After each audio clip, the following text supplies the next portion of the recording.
Buenas tardes, bienvenidas y bienvenidos a la conferencia magistral de la Cátedra Extraordinaria de Bioética que organiza la Facultad de Filosofía y Letras y el Programa Universitario de Bioética.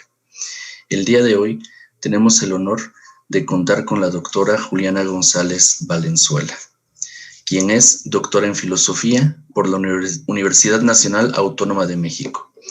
Es profesora emérita de la Facultad de Filosofía y Letras e investigadora emérita del Sistema Nacional de Investigadores. Miembro titular del Institute International of Philosophy.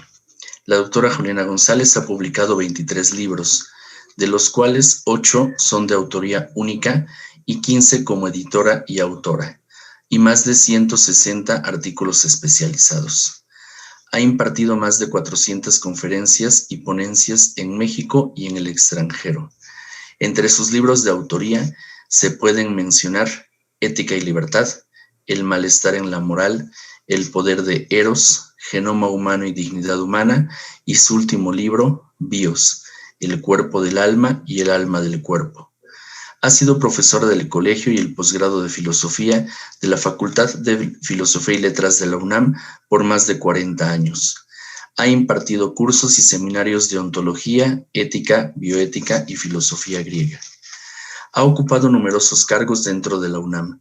Fue directora de la Facultad de Filosofía y Letras y miembro de la Junta de Gobierno de esta universidad.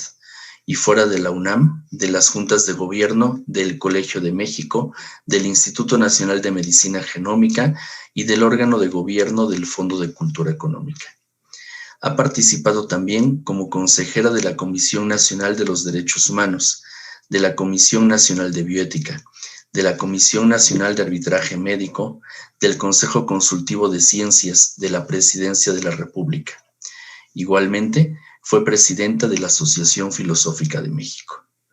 Asimismo, es miembro de la Academia Mexicana de Ciencias y miembro del Comité de Ética de Posgrado en Bioética de la UNAM, miembro fundador de la Sociedad Internacional de Platonistas, miembro de la Société Européenne de Culture, fundador de la Sociedad Iberoamericana de Filosofía, principalmente. Ha sido distinguida con el Premio Nacional de Ciencias y Artes en el área de filosofía, doctora honoris causa de la UNAM y Premio Universidad Nacional en Investigación en Humanidades, entre otras distinciones. Y para nosotros, para el Programa Universitario de Bioética, es un honor contar con la conferencia magistral de la doctora Juliana González. Bienvenidas y bienvenidos. Muchísimas gracias. Muy buenas tardes. Antes de que empiece yo a tocar el tema que tengo propuesto, quisiera decir unas cuantas palabras con la significación que todos tenemos presentes. Va en el sentido de la pregunta de si podemos trascender realmente el tiempo que estamos viviendo. El momento histórico crucial que parecería que todo se quebró y se interrumpió la historia humana en todas sus tradiciones. ¿Por qué esta universalidad y esta radicalidad? ¿Qué es lo que vendrá? Es la historia misma la que se pone en crisis por un virus. ¿No es literalmente increíble? ¿Por qué esto? El mundo callado, inmóvil, aparentemente, silencio absoluto, el mundo detenido, que no está buscando revivir. ¿Es esto real? De pronto la humanidad detenida, encerrada, silenciada, separada. Ni los perros ladran en apariencia. ¿Dónde están? Hasta las iglesias en domingos de Ramos vacías. ¿Cuánto vacío? La gente encerrada. ¿Hasta cuándo? Por allá un rayo lejano, cualquier coche que pasa y toca el claxon y luego lo calla. Le bajan el volumen a los radios. Los pájaros son algunas voces, en efecto, a veces. Pájaros, perros, alguna canción, un grito perdido, solo mariposas que vuelan. La montaña silente ella sola, como siempre, en su eternidad. Y todavía me pregunto por la ética. ¿Qué decir de ella? ¿Qué dicen los poetas y los filósofos hoy? ¿Qué decir de esto que nos está ocurriendo? ¿Cómo expresarlo? ¿Qué expresar? La gente metida en sus casas, este repliegue, se suspenden todas las tareas, todas las actividades humanas, fuera de casa y todos tratando de continuar con su labor a través de los internets. ¿Qué decir de esto? ¿Cómo? El humano coartado ya no trabaja, no juega, no besa, no hace las mismas cosas de siempre. Paralización, todo es silencio exterior. ¿Acaso solo las televisiones? No hay acción, no actividad. Qué inmóvil y silente el mundo. ¿Qué le ocurre a la condición ética, a la lúdica, a la propia condición humana, enfrentando la amenaza de enfermedad y muerte? Así todos. ¿Cómo pensar en la totalidad humana? ¿Qué es esto? Chinos, rusos, orientales, americanos, el planeta entero. Un microbio amenaza con cortar la vida a todos. No hay criterio. Todo lo humano, todas las edades, todos los sexos, todos los países, en todo el planeta Tierra, amenazados. Solo el ladrido de los perros o los pocos coches que quieren entrar a vivir en Tepoztlán o allá y que no los dejan. No obstante, estamos vivos, hablando y escuchando. Y seguiremos, pues, hablando y escuchando. Bien. Hablaremos en esta ocasión de ética y bioética. En primer lugar, comienzo por decir que sería imposible pensar la ética en la hora actual sin asociarla a la bioética.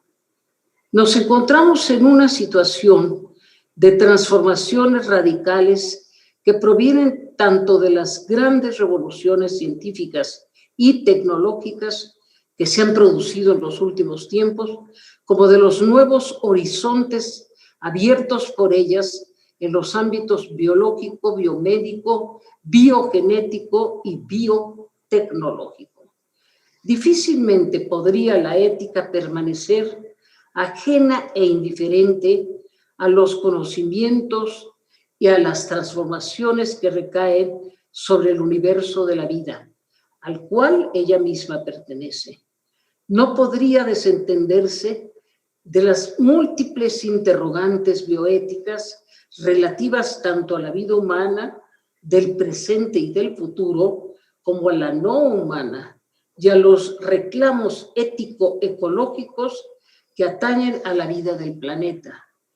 Una de las vertientes más caudalosas de la ética actual es ciertamente la bioética. Y si lo que constituye la fuente nutricia de la ética filosófica son los problemas, la ética filosófica, queda removida y revitalizada por la profunda, trascendental y perturbadora problemática abierta por los nuevos saberes y muy señaladamente por los nuevos poderes que vienen generando en especial las ciencias y las tecnologías de la vida. Los avances que se vienen dando en el tiempo de la nueva biología y de la biotecnología son de tal significación y trascendencia que sus efectos llegan a zonas profundas, plantean cuestiones que tocan los fundamentos de la vida humana, socavan muchos de sus cimientos e involucran verdaderos cambios de paradigmas, no solo científicos, sino paradigmas morales y culturales. Son cambios que han producido, como afirma por ejemplo Peter Singer, cito, el derrumbe de nuestra ética tradicional, obligándonos a repensar la vida y la muerte. Termina la cita. Estamos en todo caso en situación de transformaciones radicales, de literal transición, si no es que de trance histórico, hacia un futuro señaladamente más incierto y más desconocido de lo que por naturaleza es el porvenir, hacia un mundo tan distinto que no estamos seguros si seguirá siendo mundo, no al menos el que hasta ahora hemos construido y conocido. La situación, en todo caso, queda, a mi juicio, certeramente descrita, por ejemplo, por Tugendhat cuando afirma, cito, la técnica genética nos coloca ya ahora, y lo hará aún más en los próximos años, dice, ante problemas extremadamente complejos de juicio y de decisión. Sus imponentes progresos han abierto un campo de acción enteramente nuevo, ante el cual, a causa de la novedad de los problemas, no podemos recurrir sin más a los criterios heredados sobre qué debe considerarse deseable o no, lícito o ilícito. Dice Tugendhat, para terminar, es una situación seria y que causa hondo desconcierto. Y es fácil advertir que pocos héroes míticos son tan recordados en el ámbito de las maravillas tecnológicas de nuestro tiempo como Prometeo. Y el Prometeo de ahora se muestra ciertamente desencadenado, deslumbrado por el portento de la nueva Tecné, la cual, de acuerdo con la sabiduría trágica, no deja de anunciar la posibilidad de un nuevo encadenamiento del héroe, pues se cierne sobre él la eterna amenaza de Némesis, y todavía es inimaginable el castigo. Mitos y símbolos hacen aprehender de algún modo la trascendencia y los enormes riesgos del nuevo robo del fuego que conlleva la tecnología actual. Y es muy significativo que en la versión del mito de Prometeo que Platón pone en boca de Protágoras, no bastan las artes prometeicas, la técnica misma, con todo y sus maravillas, para salvar al hombre. Zeus, a través de Hermes, dice Platón, tiene que otorgar al humano otro magno poder para su salvación. Y ese magno nuevo poder sería el sentido moral y político, el respeto y la justicia. Solo la vida ético-política puede salvar al hombre, como hace expreso Platón. La situación actual también sugiere que quizás el personaje mítico más cercano para representarla simbólicamente sea el dios Jano, por sus varias significaciones. Cabe recordar primeramente que su nombre, Jano, indica tránsito, pasaje, simboliza las puertas, los umbrales, es deidad de las transiciones que marca la evolución del pasado al porvenir, de un estado a otro. Jano se define a sí mismo, y esta es su significación principal, por su naturaleza bifronte, por el doble rostro, que mira hacia la entrada y la salida, y también en opuestas direcciones. Desde su quicio se abre la alternativa del doble camino, afortunado o desafortunado. Simboliza también la guerra y la paz. Preside todo lo que comienza y todo lo que culmina.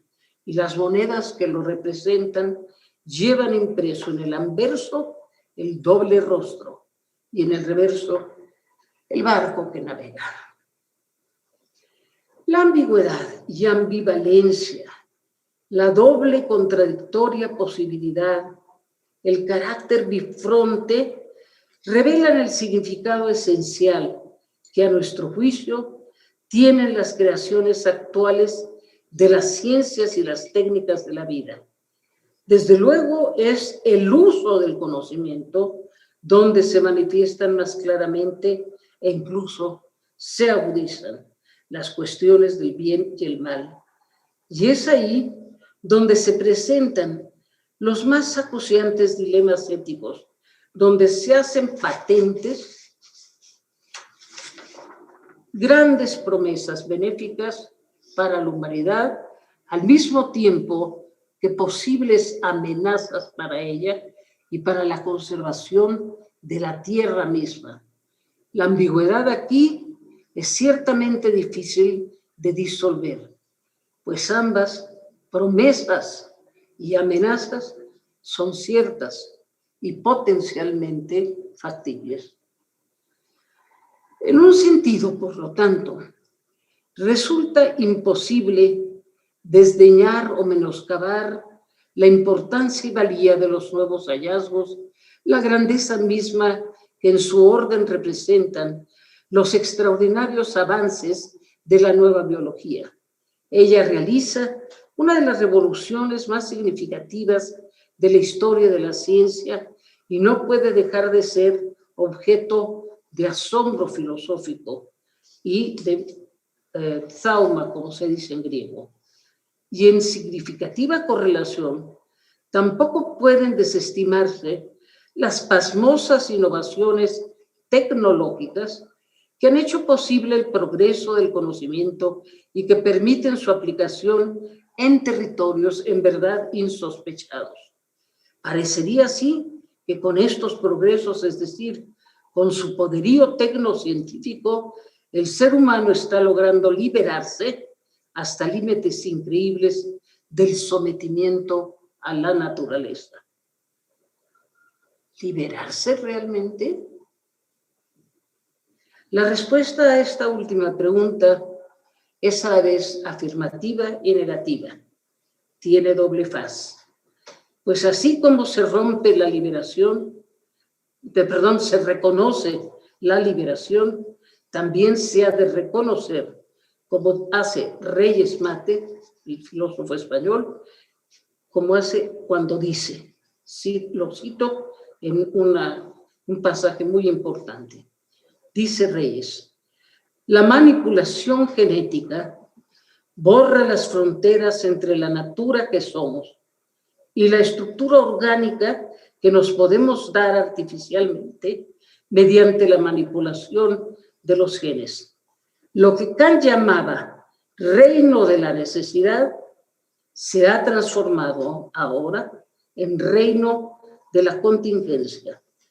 La técnica genética borra las fronteras entre la base natural indisponible y el reino de la libertad. El que se borren las fronteras no es ninguna buena señal, sino anuncio de la negación de la libertad, pues queda afectada la posibilidad de constituirnos en autores responsables de una historia. La naturaleza, sometida por intervención científica, acaba incluyendo al propio hombre en ese sometimiento. Terminarse. Hay ciertamente razones a favor y razones en contra de los desarrollos biotecnológicos y las argumentaciones que se ofrecen para su defensa o para su condena discurren muchas veces en direcciones opuestas como dos líneas de fuga que no logran encontrarse jamás y sin que parezca que sea posible pronunciarse en un sentido o en otro. Todo muestra que el proceso tecnocientífico es irrefrenable, que ya no habrá de detenerse y menos aún de revertirse.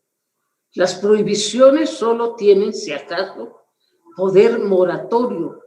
Luego, no cabe más que una respuesta razonable y éticamente válida: asumir el cambio histórico y hacernos dueños del proceso.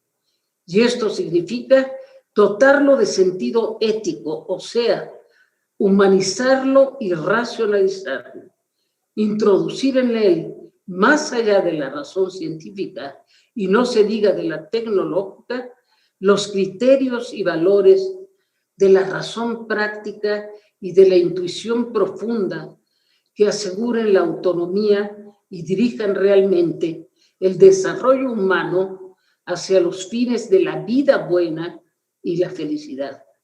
Estamos ciertamente ante uno de los retos más grandes de la libertad. La conciencia ética es, por supuesto, conciencia crítica y estado de constante vigilia, particularmente implacable en los momentos cruciales de riesgo e incertidumbre. Pero ella, por su propia naturaleza, tiende a la conciliación y al equilibrio, fines que, sin embargo, no son fáciles de alcanzar y mantener. No se trata, en todo caso, de un equilibrio estático y neutral. Es más bien cuestión de prioridades y jerarquización, de reconocer en esencia el primado de la razón ética o de admitir una especie de proporción áurea entre las dos razones, donde debe prevalecer la razón humanizante, civilizadora, aquella que responde a la misión primordial del ser humano, construirse a sí mismo y velar por su propia humanidad. Se requiere la conciencia de los verdaderos fines humanos para orientar y dar razón de ser al proceso innovador. Solo el saber de la finalidad da sentido al movimiento, abriéndole cauces hacia la dirección creadora. Hacerse dueño del proceso implica de esta forma no permanecer a la saga de él, ni sufrirlo simplemente como un destino fatal del cual somos o seremos víctimas. Implica intervenir éticamente en él, humanizarlo, detener el control moral de los acontecimientos y no ir detrás de ellos, adaptándose a las exigencias de la tecnociencia. Implica que no estamos dispuestos a esperar que por sí mismo el desarrollo científico y tecnológico vaya por el camino afortunado y que no nos conduzca a la conflagración prometeica o a las nuevas e irreversibles formas de encadenamiento y de servidumbre.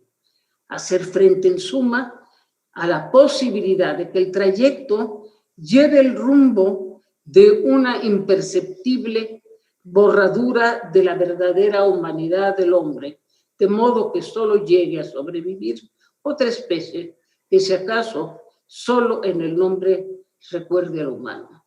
Se trata, pues, en efecto, de hacer valer la razón ética, y este sería el sentido profundo, la misión de fondo de lo que entendemos por bioética. Es cierto que en su significado lato, la ética es asunto y competencia de todos, no solo de filósofos. El sentido moral y social del que habla el mito según Platón se otorga a todos los seres humanos por igual. Es por ello que en este sentido no se puede hablar propiamente de expertos en ética, como advierte Victoria Camps. Y la bioética sería la multi o transdisciplina, donde diversas perspectivas médica, biológica, jurídica, filosófica, etcétera, tienen en principio la misma autoridad y entre todas se va generando el diálogo plural y abierto que caracteriza la deliberación bioética, clave de sus juicios. Esta acción colectiva y plural es conciencia y tarea compartidas, voluntad común. Pero en otro sentido, no puede soslayarse o minimizarse el carácter eminentemente filosófico de la ética, y que ésta equivale ciertamente a filosofía moral. El filósofo tiene una visión específica que no tiene el científico, ni el tecnólogo, ni el hombre común. Se ha de insistir entonces en algo en el fondo elemental, que la ética filosófica ofrece una perspectiva insustituible, proporciona, entre otras cosas, la distancia reflexiva, la visión fundamental y universal de los problemas, permitiendo que estos se perciban dentro de su contexto, tanto histórico como actual. Y no se trata, evidentemente, de un asunto gremial o corporativo. Es el simple reconocimiento de la función y responsabilidad propias de la ética como filosofía moral. En este sentido, el saber ético filosófico no se improvisa ni es de dominio común. Implica ciertamente una necesaria experiencia que, sin embargo, tratándose de la bioética, no opera sin incorporarse al diálogo con las otras disciplinas ni sin nutrirse de ese saber y hacer práctico generado por ellas. En su proyección bioética, la filosofía moral reafirma su doble originario cometido, teórico y práctico.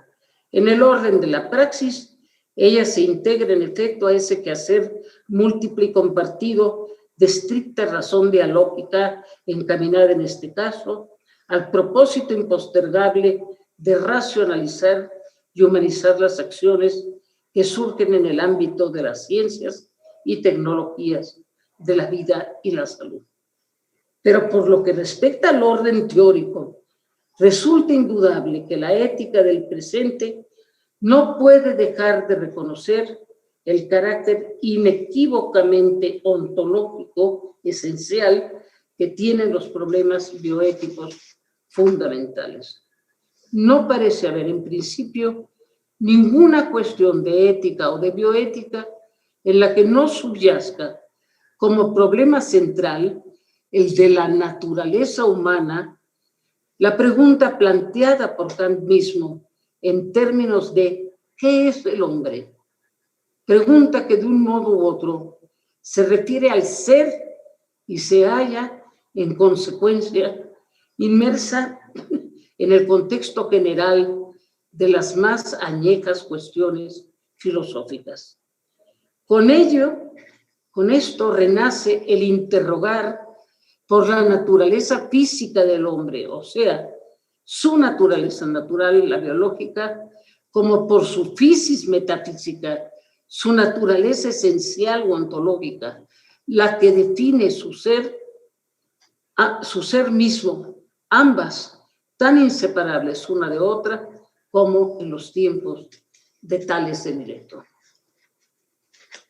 Los problemas y los dilemas actuales acerca de la vida y la muerte, de lo que distingue lo humano de lo no humano, de las fronteras entre lo natural y lo artificial, de lo que cambia y lo que no cambia, aparecen hoy con significaciones inéditas y al mismo tiempo como pudieran haber sido a los ojos de los filósofos antiguos. Tienen el aire de ser problemas presocráticos. Y es que en ellos se tocan los hechos principales y las perennes preguntas que estos plantean y que hoy renacen con singular presencia, alumbrados por el nuevo nivel de entendimiento que alcanzan las actuales ciencias de la vida. Pero ¿cómo explicar ese estado intermedio entre el hombre en cuanto tal y un mero instrumento, ese grado modesto y limitado de respeto? Y yendo más a fondo, ¿qué significa ontológica esencialmente el estado de potencia que corresponde al embrión humano y por supuesto también en su propio momento evolutivo al estado fetal. ¿No tendríamos que replantearnos la significación metafísica de eso que los filósofos llaman ser en potencia?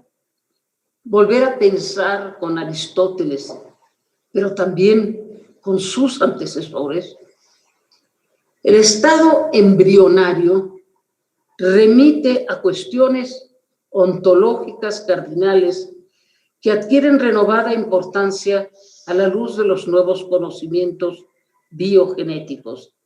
El saber del genoma humano confirma de manera excepcional tanto la unidad estructural de la vida en total como la igualdad esencial de todos los seres humanos, al mismo tiempo que la unicidad de cada uno, de cada individuo. Y si cada célula humana, a pesar de su formidable diversidad, contiene en su DNA o ADN la misma información genética de variación, se explica en principio por la variación de la expresión de los genes. Ello induce a pensar que con más razón el embrión contiene de algún modo, ya aunque en potencia, al ser humano con su programa genético originario. Y aunque, confirma que esa realidad vital menor de 14 días embrionarios o preembrionarios, y si acaso de un centenar de células, es ya en alguna forma vida humana, aunque no sea persona, pero con una identidad genética específica e individual que persistirá de un modo u otro mientras dure esa vida, 14 días o 90 años. ¿No resurge aquí el originario enigma filosófico de lo mismo y lo otro, como lo conceptuaron Platón y Aristóteles? Este problema, sin embargo, difícilmente a mi entender, puede resolverse hoy en términos de esencia idéntica e inmutable o de sustancia que subsiste por debajo del tiempo, la relación, la cualidad, la situación, la modalidad, la acción, la pasión, o sea, aquellos que Aristóteles conceptúa como accidentes ontológicamente aleatorios. No puede resolverse en términos de ningún dualismo.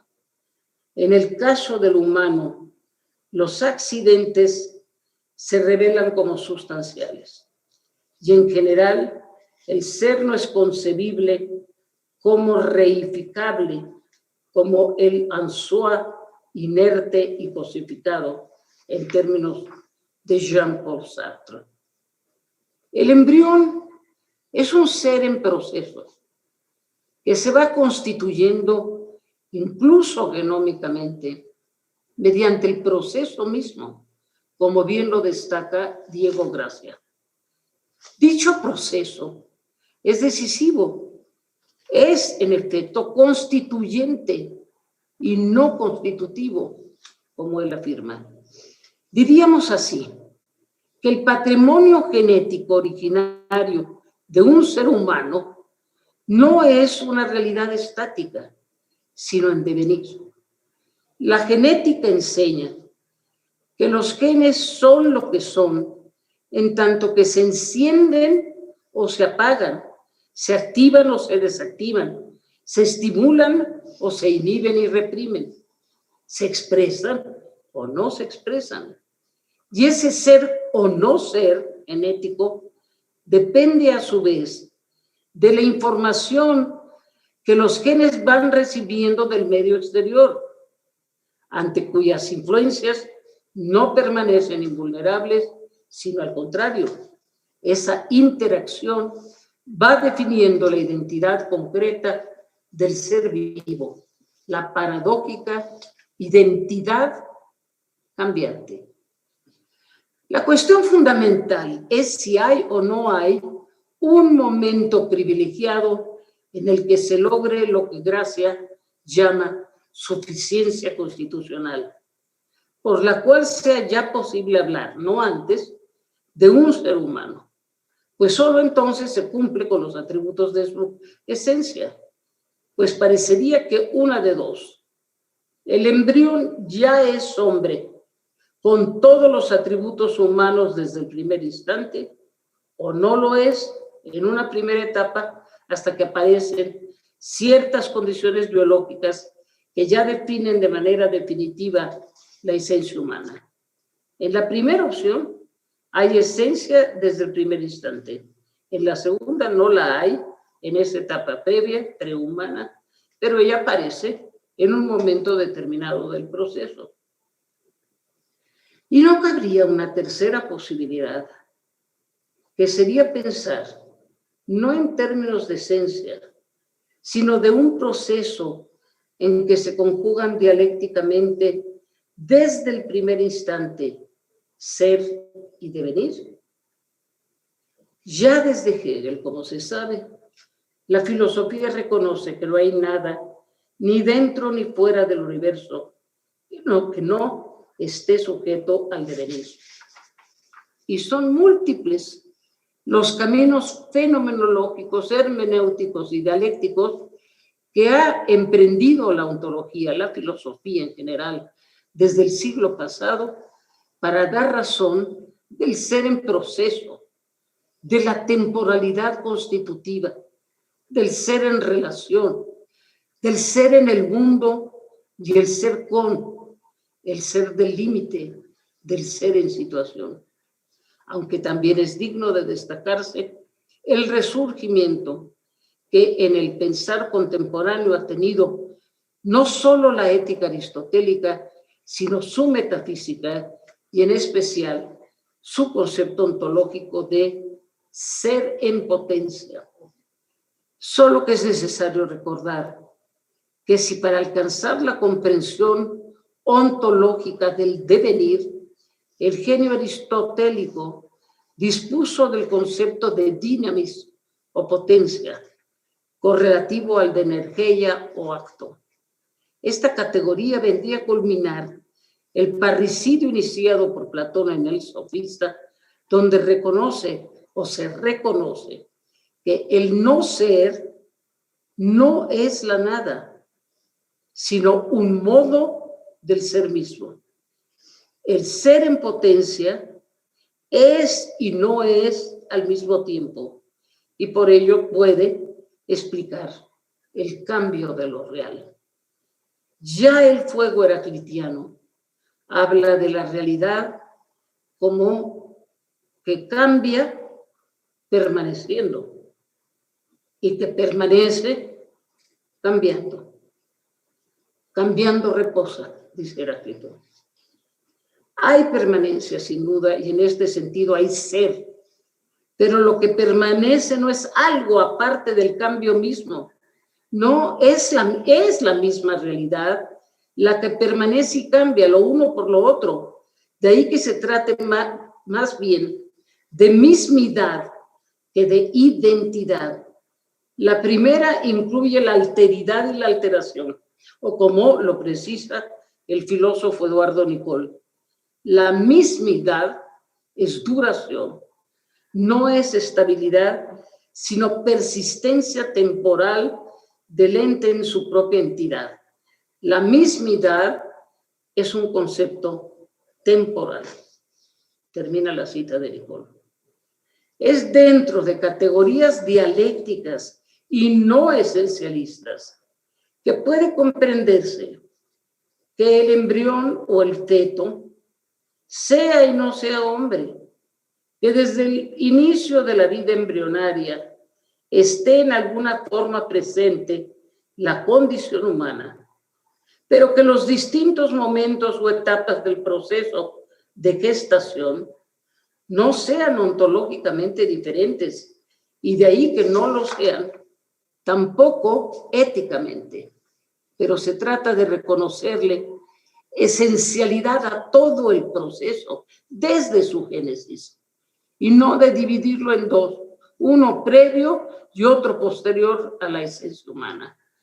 La aparición de esta, además, de que deshumaniza la etapa previa, cierra el proceso del ser temporal, el cual se sigue constituyendo en y por su propio devenir, no solo en el biológico, sino una vez nacido el ser humano, en el devenir biográfico, con todo cuanto esto conlleva.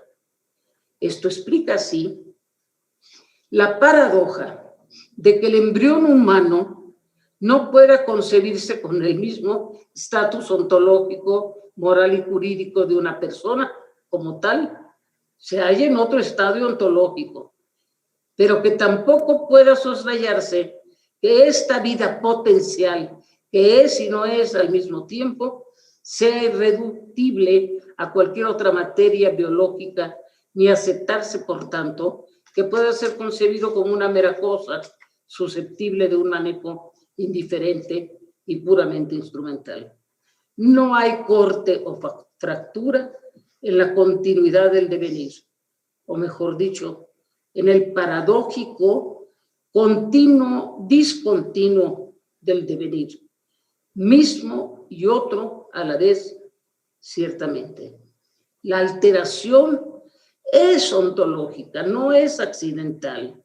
Hay acontecimientos o momentos en el proceso evolutivo de la vida que en efecto implican alteraciones sustanciales, novedades ontológicas, pero que se dan dentro de la continuidad del ente.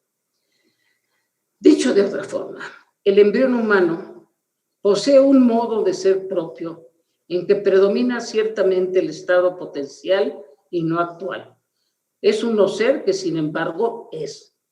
Cabría decir incluso que al embrión lo define no su condición preesencial y prehumana, sino precisamente el carácter totipotencial de las células troncales que lo constituyen, mismas que por su indiferenciación poseen un cierto poder de inmortalidad, pues es en la medida en que estas células, unidades primigenias de la vida, se van diferenciando y especializando que adquieren su condición mortal, mostrando que la muerte es inherente a la diferenciación o limitación entitativas. Es otro modo de ser, con características ontológicas y éticas propias, no equivalentes a las de otros modos de ser que corresponden a diferentes momentos temporales del proceso de gestación biológica, unos de mayor cambio que otros. El embrión humano se halla así, en una etapa o momento temporal meramente potencial y posee un estatus ontológico peculiar, pero es embrión humano, poseedor del patrimonio genético distintivo de la especie humana y de su propia originaria singularidad o unicidad. Nada le puede restar su significación de vida humana. De ahí que sea merecedor de un respeto especial y un trato humanizado, pero de ahí también que al mismo tiempo pueda legítimamente ser destinado a la investigación científica y servir para reparar la vida humana en acto. Su destrucción no es evidentemente homicidio, como tampoco lo es en su propio momento ontológico el feto que es abortado antes de la formación del sistema nervioso central. Todo es cuestión de tiempo, ciertamente, porque el tiempo es el ser. A modo de conclusión, reiteremos así que los asombrosos hechos revelados por las nuevas ciencias de la vida, junto con las cruciales preguntas tan inéditas como fundamentales que de ellos surgen, demandan una renovación plena de la actitud filosófica originaria, que el carácter de umbral histórico, de transición hacia un mundo naciente al que parecen apuntar las revoluciones biomédicas y biotecnológicas, o sea, la significación eminentemente novedosa que ofrece la situación actual, obliga en consecuencia a retomar y reavivar los problemas en su sentido primigenio, que todo ello en suma invita a rehacer la interrogación y la reflexión con asombro y miradas nuevas, también nacientes. Esto es lo que nos acerca al filosofar de los griegos desde sus orígenes presocráticos. La bioética del presente requiere ciertamente esclarecer sus presupuestos ontológicos, atender críticamente a ellos, rehaciendo las originarias preguntas filosóficas sobre las cuestiones fundamentales que hoy particularmente las ciencias y las técnicas de la vida ponen en evidencia. En general, la situación presente exige una ética que con clara memoria del humano contribuya a que el proceso transformador preserve vivo el rostro de la humanitas. Se necesita asimismo en la hora actual una bioética que se defina por su significado secular, plural, dialógico, contrario al dogma, abierto a la deliberación, a la tolerancia y al respeto a la pluralidad, o lo que es lo mismo, acorde con los nuevos tiempos. Una ética que conforme al verdadero espíritu científico y filosófico promueva la permanente disposición de lucha contra la ignorancia y asuma a la vez socráticamente la incertidumbre y la perplejidad, promotoras perennes de la búsqueda. Una bioética, en suma, que ejerza la virtud de la frónesis o sapiencia, junto con las del asombro y la esperanza, virtudes fundamentales en estos tiempos de cambios tan cruciales para la humanidad. Termino con esto. La primera exposición relativa, tal como lo he señalado, relativa al tema general de la ética y la bioética. Seguiré después con otros temas. Tenemos una hora con 12 minutos más. Una hora con 12 más 12 minutos. Muy bien. Entonces, pasamos ahora a otro tema relacionado obviamente con el anterior. De hecho, los tres que manejo están interconectados. El siguiente sería relativo a las razones filosóficas de lo que sería la bioética laica o la laicidad de la bioética. Repercusiones, hablaría yo en primer lugar, éticas y ontológicas de las actuales revoluciones biológicas. Un momento, por favor.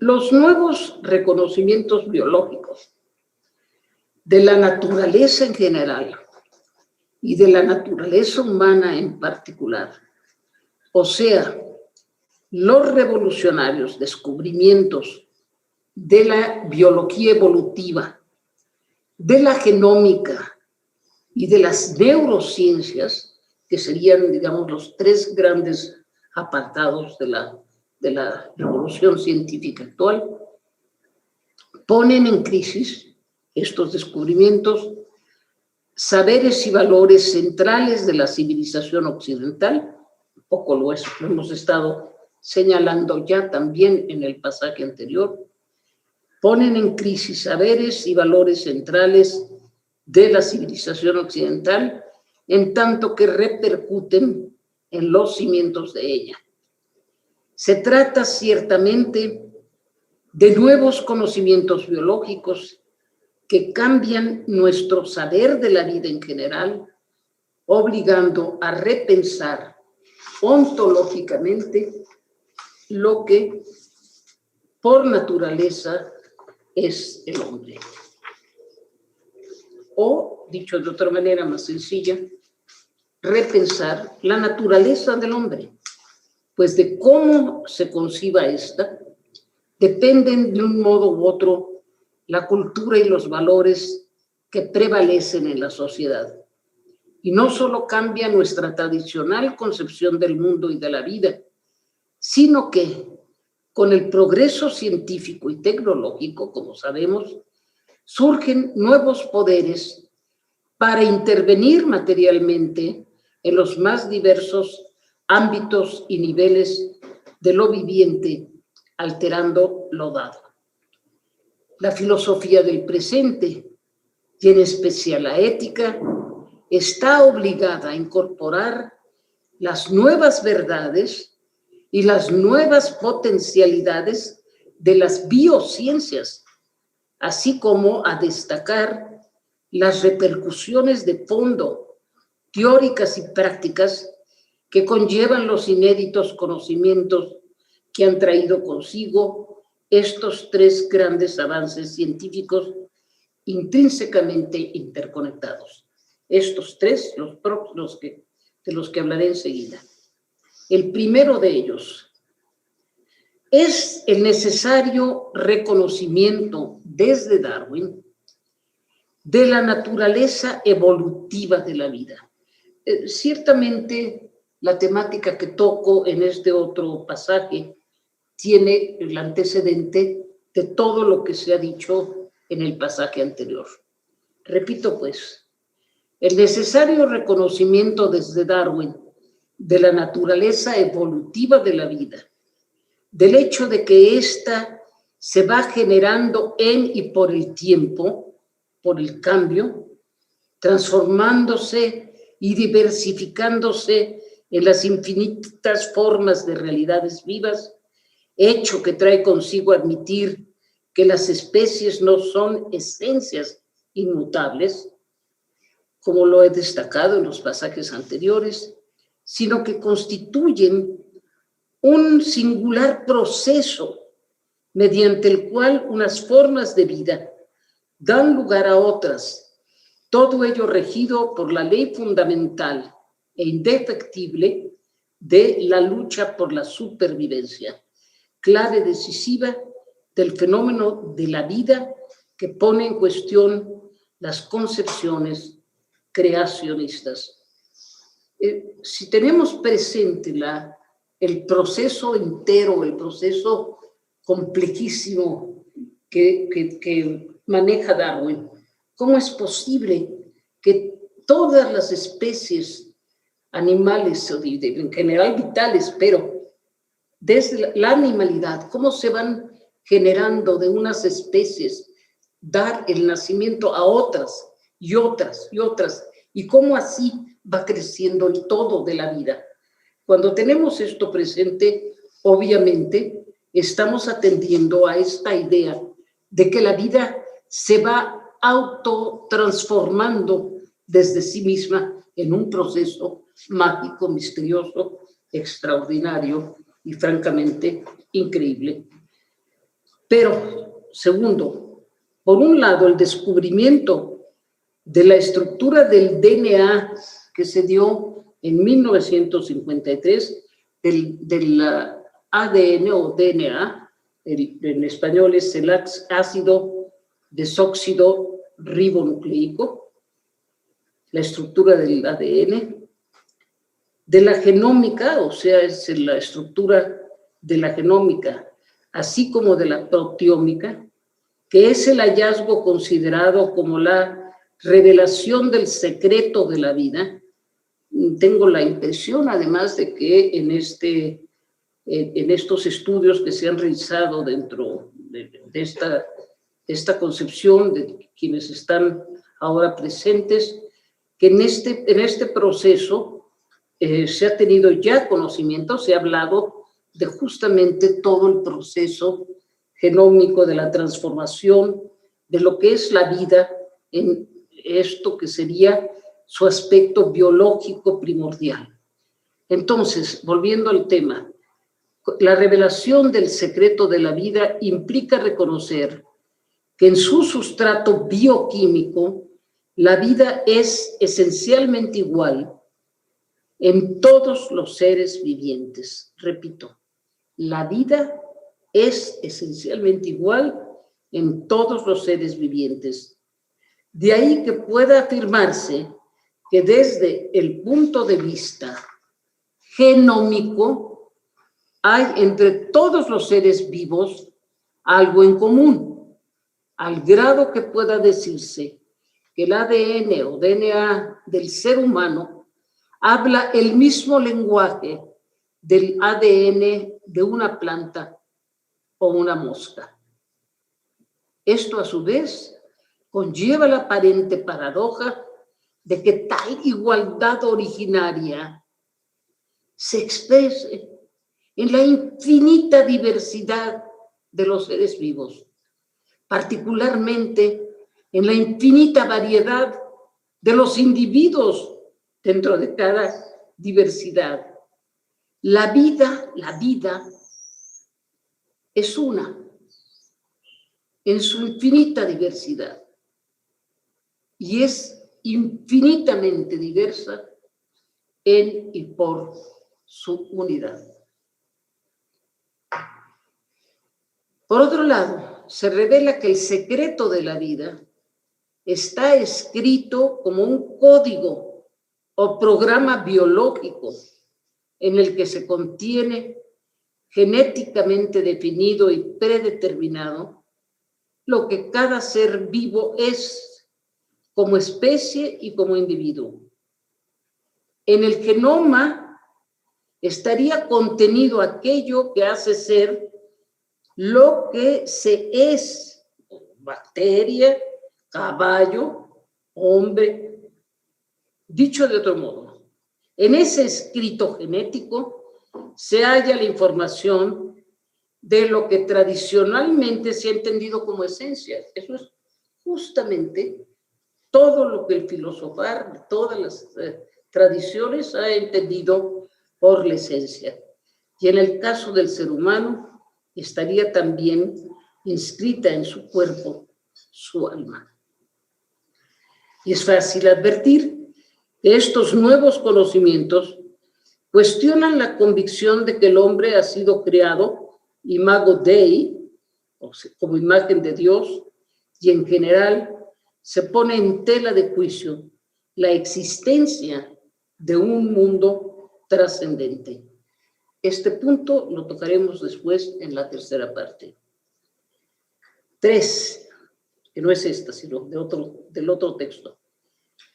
¿Y qué consecuencias para la ética puede tener la nueva idea del hombre que se desprende del conocimiento actual de su vida genética, cerebral o neuronal?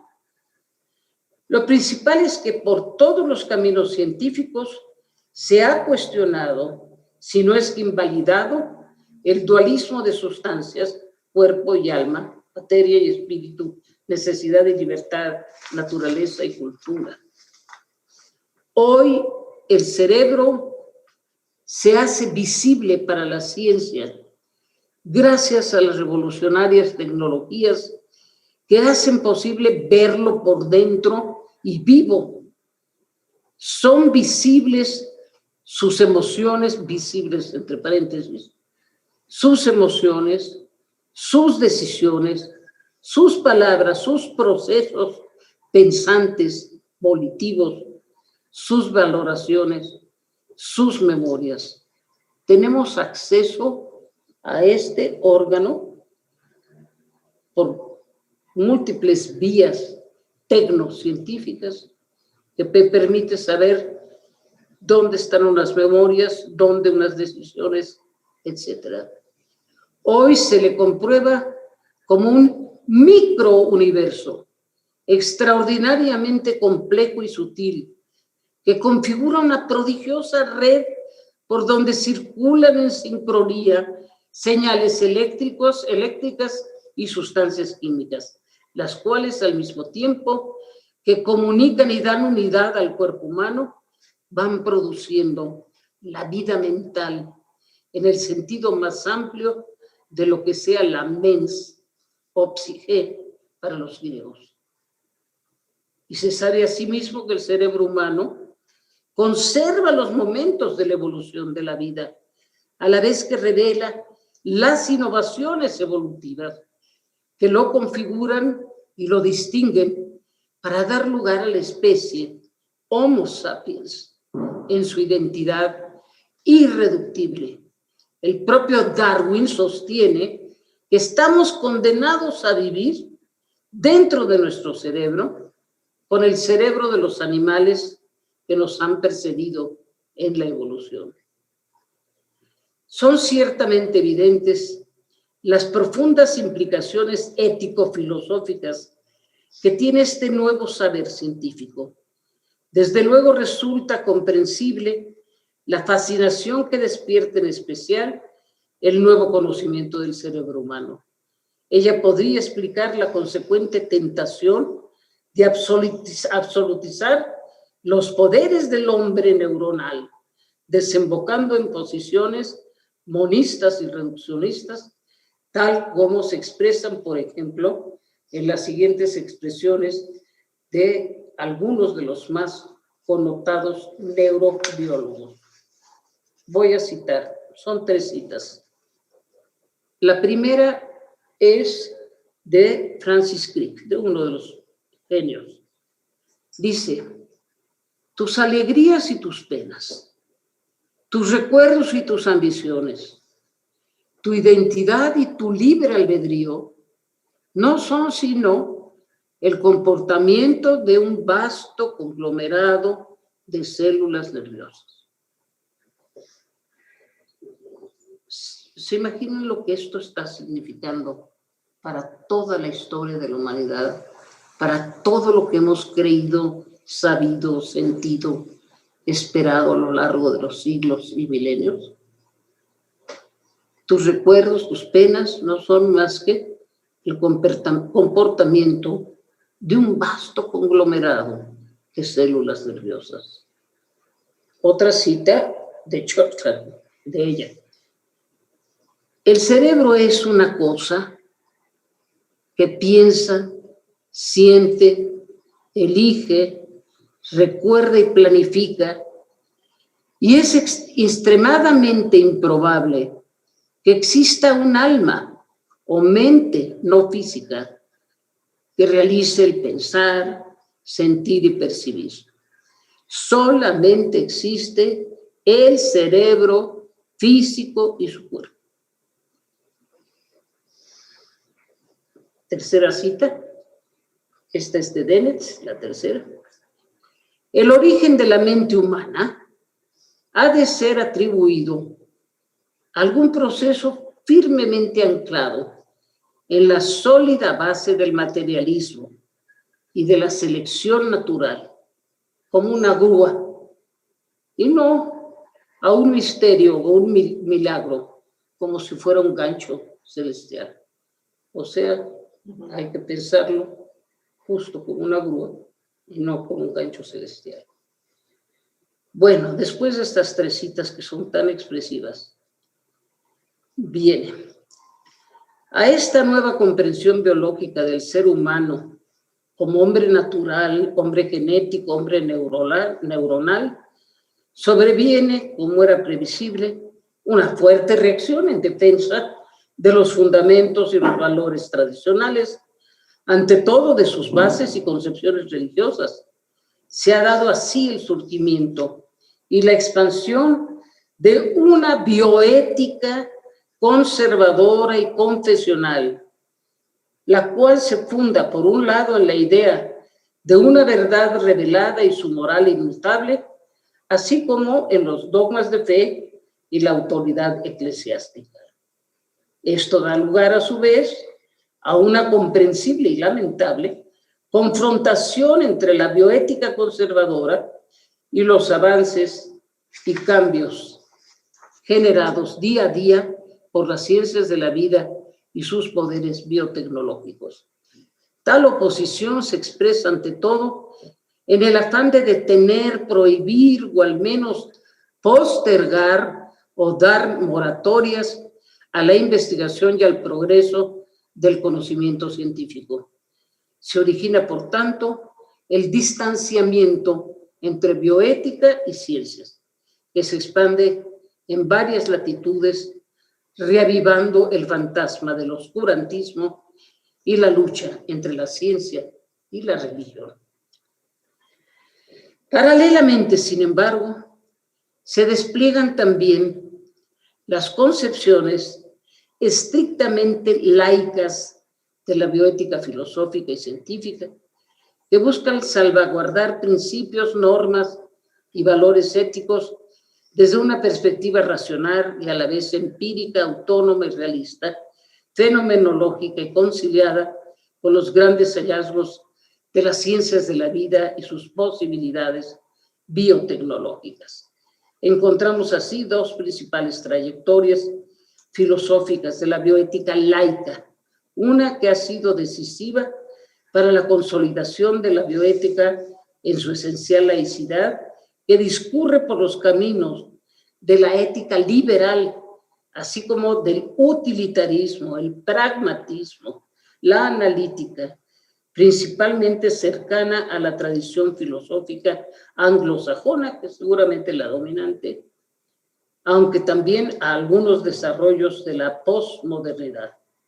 Otra, en cambio, sería la vertiente laica de la bioética, que discurre más bien por los caminos de la fenomenología y la dialéctica, de la ontología existencial, del vitalismo, la teoría crítica y hermenéutica, del humanismo filosófico, recorridos ante todo por la tradición europea continental y su expansión en América Latina en particular. Reitero que lo más significativo es que el signo de laicidad que define a las distintas búsquedas de la bioética es su circunscripción a la realidad espacio-temporal, hacia la autonomía del humano y lo vital, en contraste con la metafísica tradicional, sus dualismos y su trascendencia. Tal inmanentismo se acentúa de manera radical en el siglo XX y estas primeras décadas del siglo XXI. Pero además, no ha de olvidarse que si algo caracteriza el nacimiento de la filosofía como tal, y en especial el de la ética en la Grecia clásica, es justamente el viraje hacia la naturaleza, hacia la physis de la physis, incluso hacia la interioridad del hombre que representa el modelo de Sócrates. El estar despiertos ante este mundo, uno y el mismo para todos, del que habla Heráclito. Y es oportuno recordar hoy que en su origen histórico en Grecia, la ética como tal es incomprensible sin su inherente laicidad, que quiere decir su autonomía y autarquía, sin reconocer en el hombre mismo, en su conciencia y su razón, el origen y fundamento del valor. Esto es, del bien y del mal, de la justicia y la injusticia, así como del sentido mismo de la vida humana. Filosóficamente, pues, las fuentes de la ética no están en el ámbito de lo divino, trascendente, sino en el interior psíquico de los seres humanos. Y este es, ciertamente, el humanismo en su sentido primigenio y radical. Es verdad que después de Sócrates, no por razones religiosas, sino paradójicamente por razones de la razón, es la propia filosofía la que genera la concepción dualista, principalmente en Platón, misma que Aristóteles, a pesar de sus esfuerzos por recuperar la unidad consolidada con la división entre sustancia y accidente y con el desenlace ontoteológico de su metafísica, esta concepción en los siglos posteriores se habrá de fusionar durante el medievo con la tradición religiosa judeo-cristiana. Es precisamente esta amalgama de metafísica y religión la que, con todos los avatares de la modernidad occidental y con sus propias adaptaciones, habrá de pervivir hasta el presente. Y es justo tal fusión la que en la actualidad se encuentra históricamente amenazada por las revolucionarias verdades de las ciencias aunadas a las decisivas críticas y renovaciones de la filosofía, algunas expresamente antimetafísicas desde Kant. Pues en realidad ese decisivo vuelco que va de lo trascendente a lo inmanente, del gancho celestial del misterio y el milagro a la grúa que excava en la sólida masa de la materia y la naturaleza, según la imagen metafórica de Dennett, ese viraje revolucionario que invierte la tabla de valores en términos de Nietzsche, se produce en todos los ámbitos de la historia moderna y contemporánea, también en la filosofía y en las ciencias humanas y sociales, en la política, obviamente, en todas las artes y en general, en toda la cultura de nuestro tiempo. Es en este contexto donde, tratándose del orden político en particular, se produce, junto con el progreso hacia la democracia, la separación de las iglesias y el Estado, fundándose el valor irrenunciable de la laicidad, la cual no es sino otra modalidad de ese movimiento histórico hacia la inmanencia, basada en una ética rigurosamente filosófica, racional, objetiva, plural, democrática, que incorpore críticamente los nuevos conocimientos y capacidades de las biociencias y las biotecnologías, sin partir de supuestos teológicos y religiosos en general. Unos son los objetos de razón y otros los objetos de fe.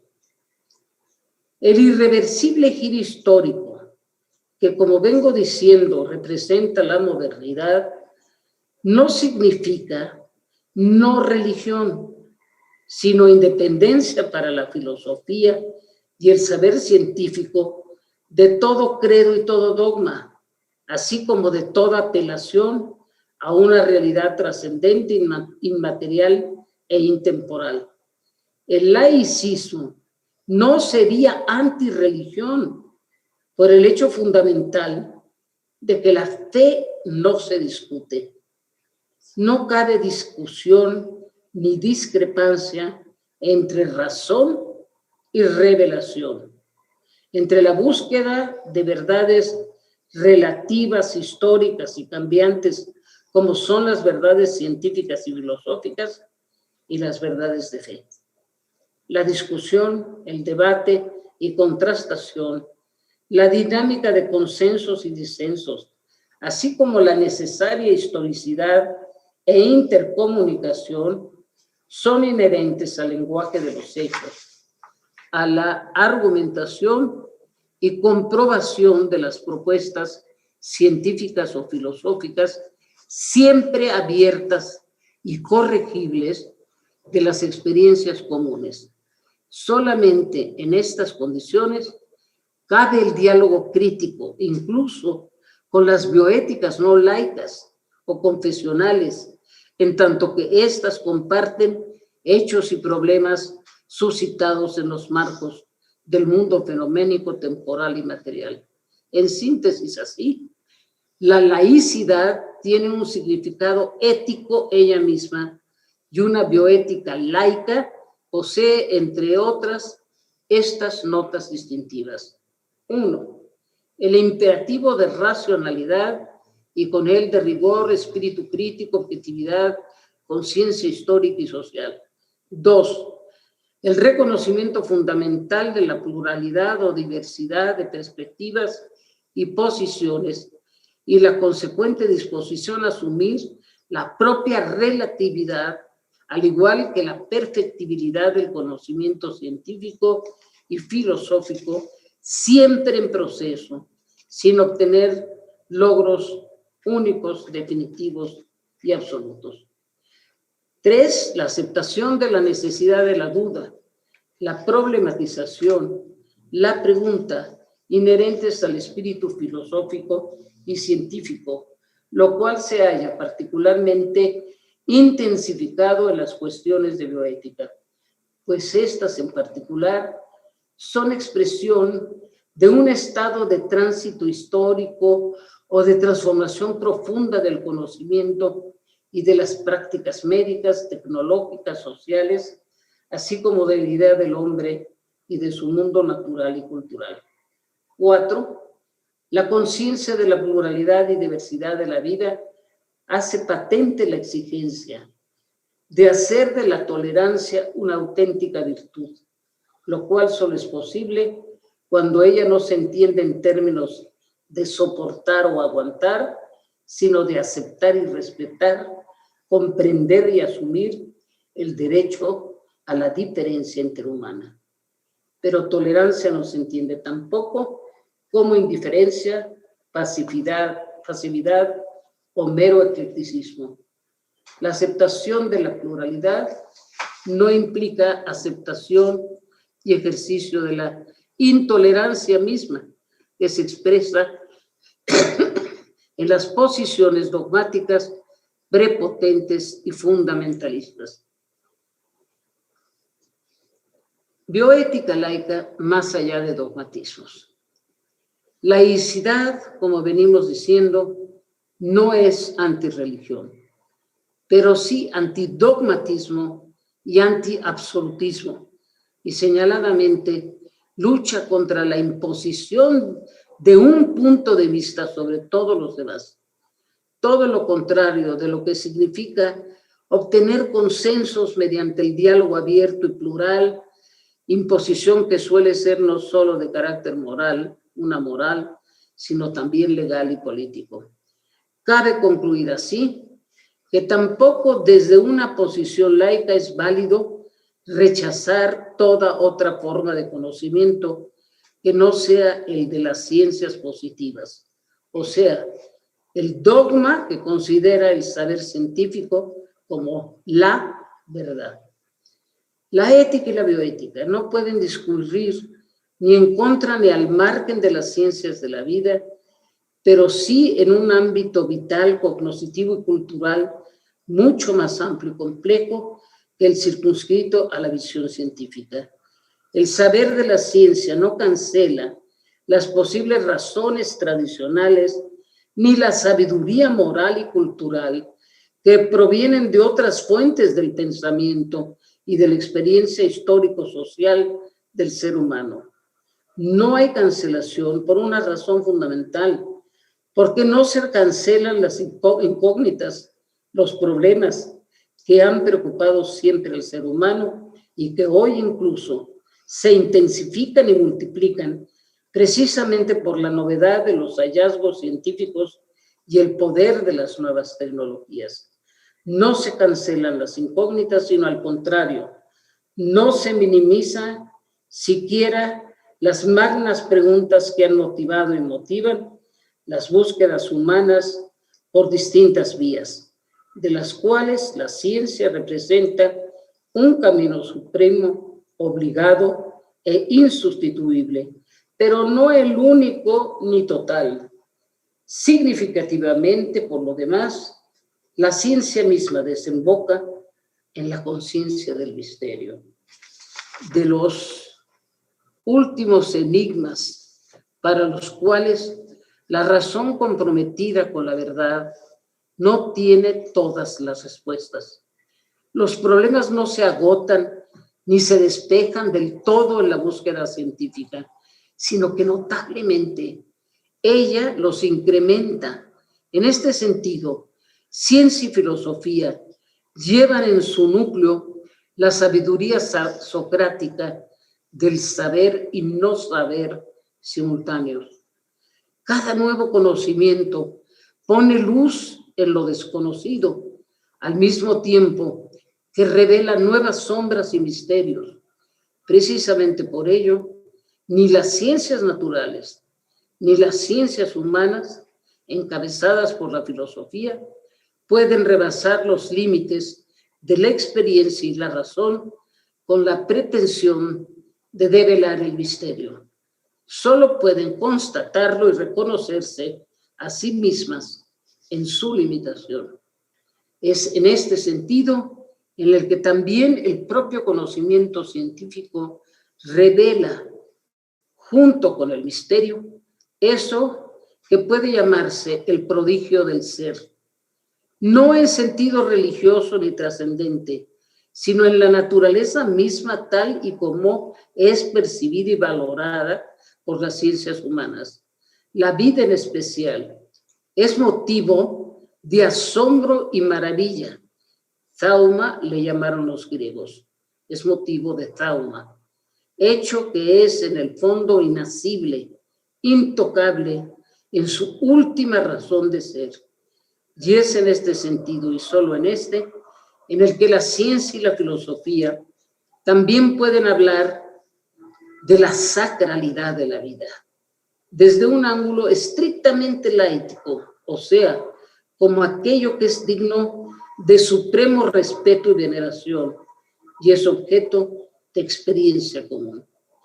Las experiencias existenciales de magnificencia de la naturaleza y de la realidad en general, humana y no humana, no son privilegio exclusivo de las religiones, ni lo es el lenguaje que expresa tales vivencias.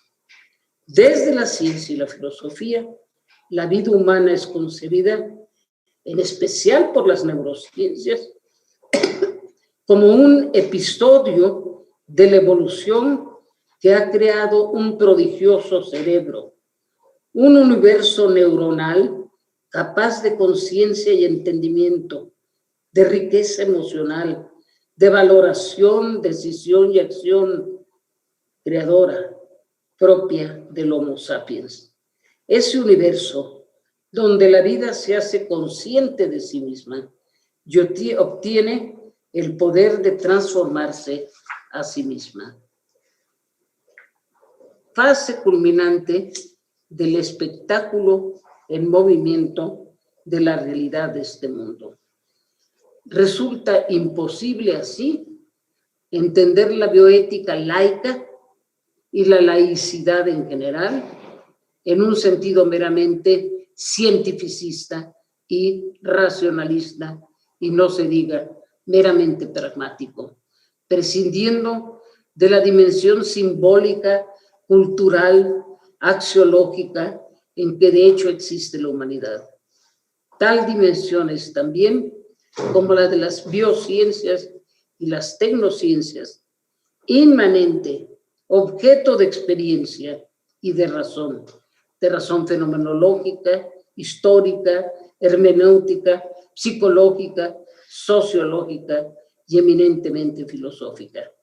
La realidad con la que la bioética trata es ciertamente bios, y concretamente el cuerpo humano, bios y a la vez etos y ética.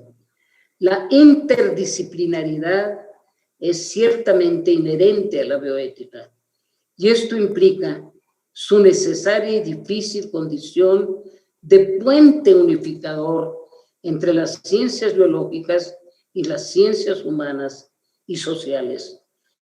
Puente entre ciencia y filosofía, y a mi modo de ver, básicamente, entre la biología y la ontología, u ontoantropología. Pues la cuestión de la laicidad de la bioética remite en última instancia a la cuestión de la naturaleza humana, que ha de considerarse en el presente desde el doble acceso, biológico y ontológico. La bioética laica tiene, desde este enfoque, un fundamento bioontológico y se asienta en un saber verdaderamente actualizado de la propia naturaleza humana, sus criterios de valor y el sentido del humano. Naturaleza que hoy se tiene que concebir en su constitutiva, en su dialéctica, unidad e integridad espacio-temporal, su misteriosa amalgama de natura-cultura. Es todo el capítulo. No sé si valdría la posibilidad de una respiración, al menos. Y luego seguimos ya con el último capítulo.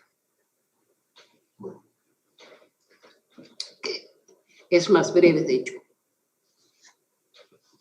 ¿Llevamos entonces, cuánto tiempo? Hora y media. Queda media hora. Muy breve. Va a acabar antes, sí. Antes de... Esto es más breve. Bueno, entonces, quizás terminemos con los 15 minutos. ¿No?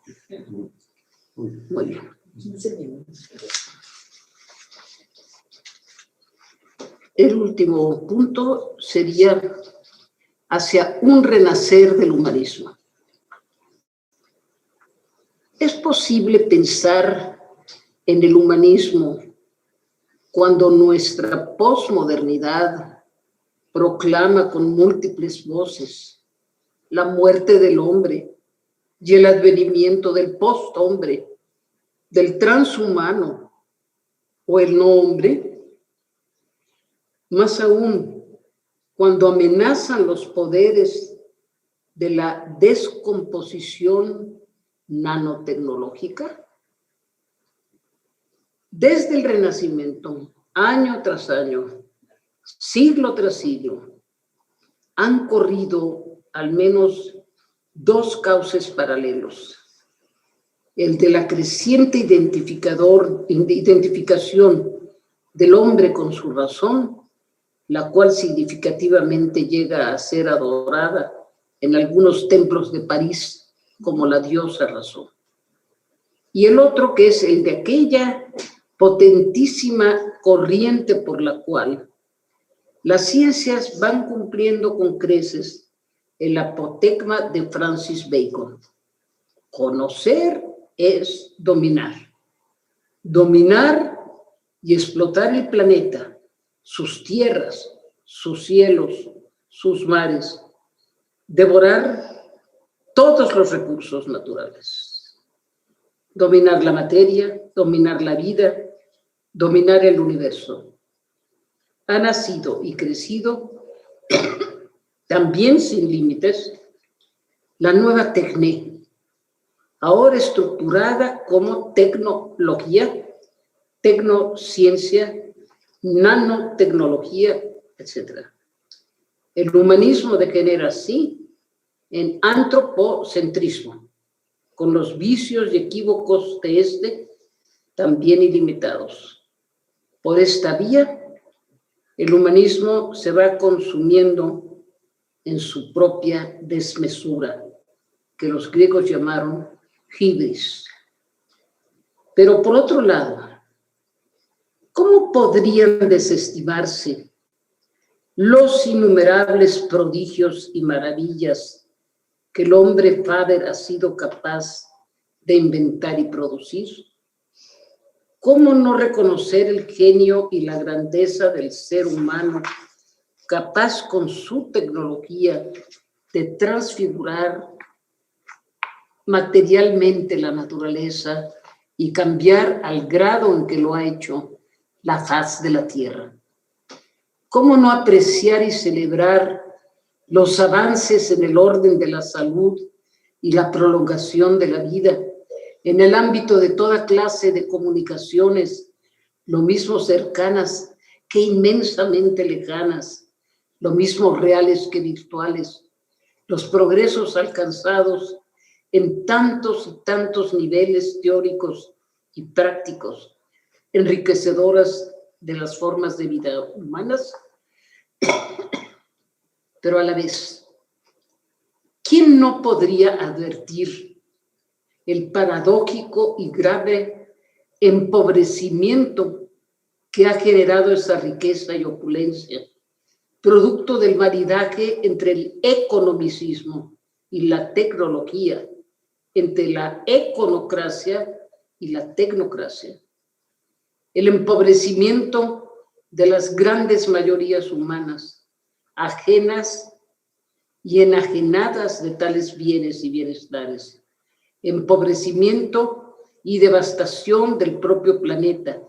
Empobrecimiento sin duda de la existencia humana, del ser mismo del hombre, proyectado al puro interés compulsivo de adquirir bienes materiales, ya sea porque se carece de ellos, ya para mantener el exceso hay que acumularlos sin fin. De nuevo, la paradoja, pues en ambos casos el ser humano queda reducido a una vida unidimensional, regida por lo meramente utilitario y económico, inmerso en el reino de la necesidad o la nanque. El triunfo del Homo economicus, el triunfo del cuerpo sobre el alma. ¿Qué ha sido de esa dignidad humana identificada con la libertad y con el ejercicio de las múltiples potencialidades humanas? ¿Qué de la importancia del arte, de la ciencia pura, de las humanidades, del afán de verdad, de amor, de amistad y de justicia? ¿Qué del bien común y el genuino cuidado de la polis? ¿Qué de la paz interior y del goce de la contemplación? ¿Qué del autoconocimiento y de ese socrático hacerse mejores cada día? ¿Qué es, en suma, todo aquello que vale en sí mismo y por sí mismo y no por su utilidad o el precio que pueda adquirir en el mercado? ¿Y cómo entonces hablar de un posible renacer del humanismo en estas condiciones? ¿En qué fundar su posibilidad? Considero que uno de los factores más determinantes para la comprensión del humano en nuestro tiempo es precisamente la impronta fundamental de los nuevos y revolucionarios conocimientos de las actuales ciencias de la vida.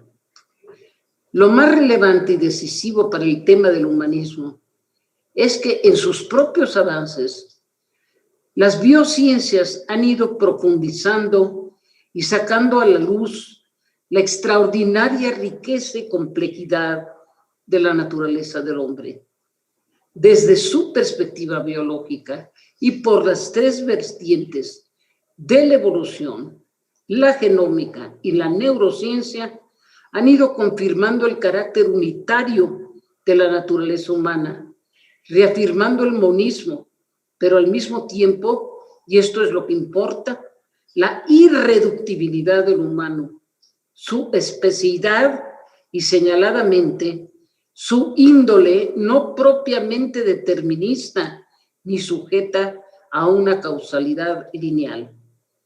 Se ha ido confirmando que se trata de una naturaleza esencialmente abierta a su entorno y a su propio devenir.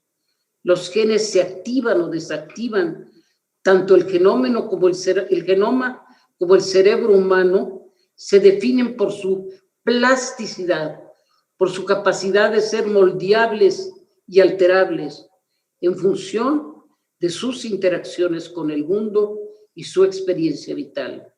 Esta es siempre única, irrepetible e imprevisible. Se ha ido comprobando en suma que esa materia vida genética y neuronal produce un estadio nuevo de la evolución, conlleva las diversas potencialidades, facultades, capacidades espirituales, mentales, psíquicas, morales, culturales. Naturaleza y cultura generan una causalidad circular, o más bien espiral, que más allá de todo determinismo lineal,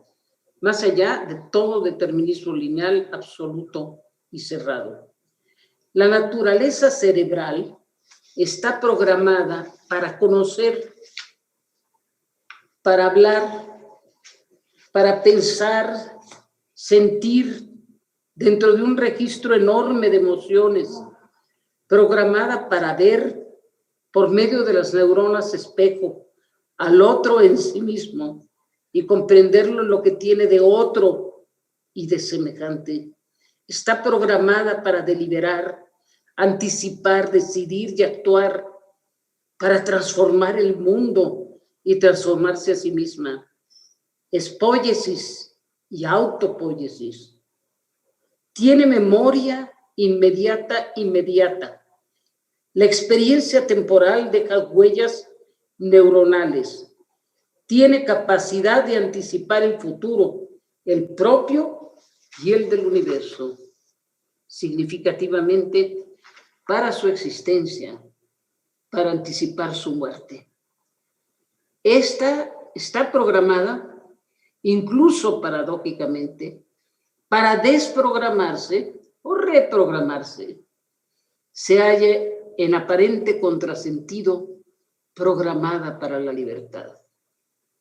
No la libertad, en consecuencia, es cintida de la necesidad. El reconocimiento de la unidad cuerpo-alma, materia-espíritu, implica por fuerza la unidad, necesidad-libertad, determinismo libre albedrío. Todo lo cual trae consigo el hasta ahora insólito fenómeno de que emociones, razonamientos, toma de decisiones pueden hacerse materialmente visibles, generan neuroimágenes, pueden verse los estados del alma, no ya como expresiones, nota distintiva del ser humano, sino por medio de la resonancia magnética de imágenes, MIR, especie de fotografías luminosas y coloridas tomadas en el interior del cerebro vivo.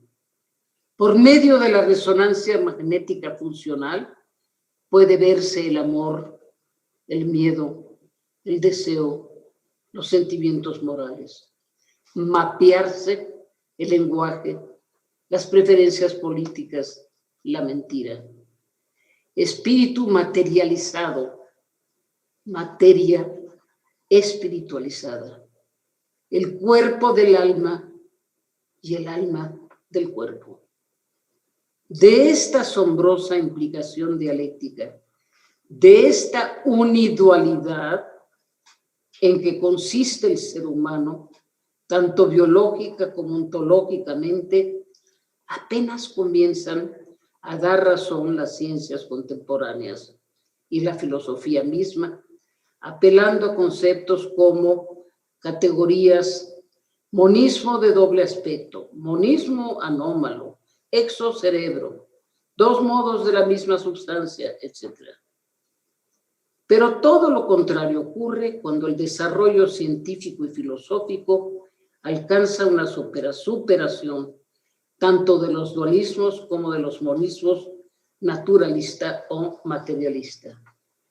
Proyectados en esa dirección, las ciencias de la vida van generando, en efecto, una nueva idea del hombre, que no solo confirma, sino que ofrece el fundamento real vital del arete o virtud humana, de eso que en las versiones dualistas se llamó alma o espíritu, que definen ciertamente la especificidad del Homo sapiens y la dignidad humana, origen de la racionalidad, la creatividad y la eticidad. Desde el conocimiento actual de lo que es esta, la psique o alma no es, como creyeron los pitagóricos, la extranjera que ha caído en la cárcel y la tumba del cuerpo. El alma está a flor de piel, como dice Eduardo Nicol. La ciencia y la filosofía hoy obligan a otra interpretación del ser humano, reconocido en su original e indisoluble unidad, poseedor de un cuerpo que no equivale ni se reduce a cualquier otro cuerpo, que es cuerpo viviente y no mero cuerpo objeto, como dice Paul Ricoeur. Un cuerpo que lleva en sí mismo la humanidad del hombre y los poderes para hacer de la naturaleza un mundo. Es así que, a mi juicio, este nuevo saber del hombre y de la vida abre un vasto y prometedor camino que apunta en dirección de un posible renacer del humanismo, aunque indudablemente acechado por poderosísimas fuerzas contrarias. Si hay porvenir para el ser humano, este se anuncia como un nuevo humanismo y un nuevo hombre con memoria de su propia humanización histórica, con conciencia de los valores universales y con conciencia de su nuevo saber de sí mismo. Sin fe en el hombre, el futuro deja de estar asegurado. No solo el futuro del Homo humanos, sino el futuro mismo de la vida en el planeta. Solo la vis o fuerza del espíritu viviente y de la vida humana puede revertir el proceso destructor. Esto. Bueno, pues queremos agradecer a nombre del Programa Universitario de Bioética esta conferencia magistral de la doctora Juliana González. Les comento que la doctora contestará algunas de las preguntas en otro momento. Entonces, si me pueden poner su correo electrónico para que yo haga llegar tanto las preguntas que ustedes tengan y en el transcurso de algunos días la doctora podrá contestar estos comentarios y estas preguntas. Agradecemos a todas las personas que han estado siguiendo esta charla, no solamente a nuestros estudiantes y a nuestros estudiantes de la facultad, sino a todas las personas interesadas de Chihuahua, Monterrey, San Luis Potosí, Argentina, Estado de México, Puebla y Veracruz, que han estado poniendo sus comentarios a lo largo de esta sesión, mismos que leerá la doctora Juliana González.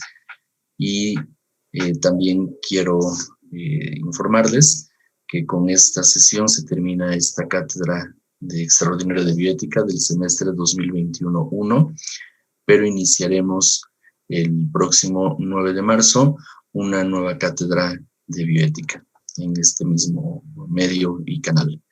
Agradecemos también a Andrea García, Liz Villafán, Francisco Hernández y David Cifuentes, que hacen posible estas transmisiones, estos enlaces, toda esta información.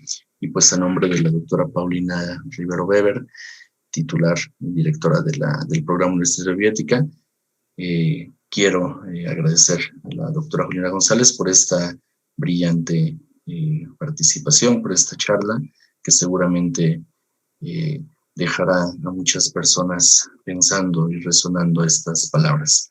Gracias, doctora Juliana González, por su tiempo, por su disposición, por su compromiso con la bioética y por ser un testimonio de la bioética en México. Es un baluarte para nosotros y es un gusto contar con usted siempre.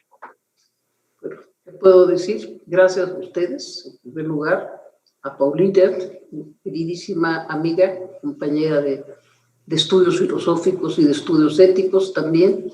Gracias a quienes han organizado toda la sesión y, por supuesto, gracias a los oyentes y con la esperanza de que algunas de estas palabras que pueden ser muy malintencionadas, en el buen sentido de la palabra, puedan llegar al corazón de todo el mundo y que puedan darnos este movimiento en estos momentos tan difíciles, sobre todo de los que hablamos al principio, puedan darnos un esfuerzo de paz, de luz, de esperanza. Creo que lo más importante, la palabra más importante con la que yo me voy a despedir es la palabra esperanza. Gracias pues a todos. Y finalmente en el chat aparece la página de la doctora Juliana González para que puedan consultar su obra, sus textos, sus conferencias y nos ayuden en la difusión de este trabajo que ha hecho la doctora Juliana González y que seguramente seguirá enriqueciendo. Muchas gracias, buenas tardes a todas y a todos y que ustedes y sus familias se encuentren bien. Nos vemos pronto en esta cátedra desde el 9 de marzo. Gracias.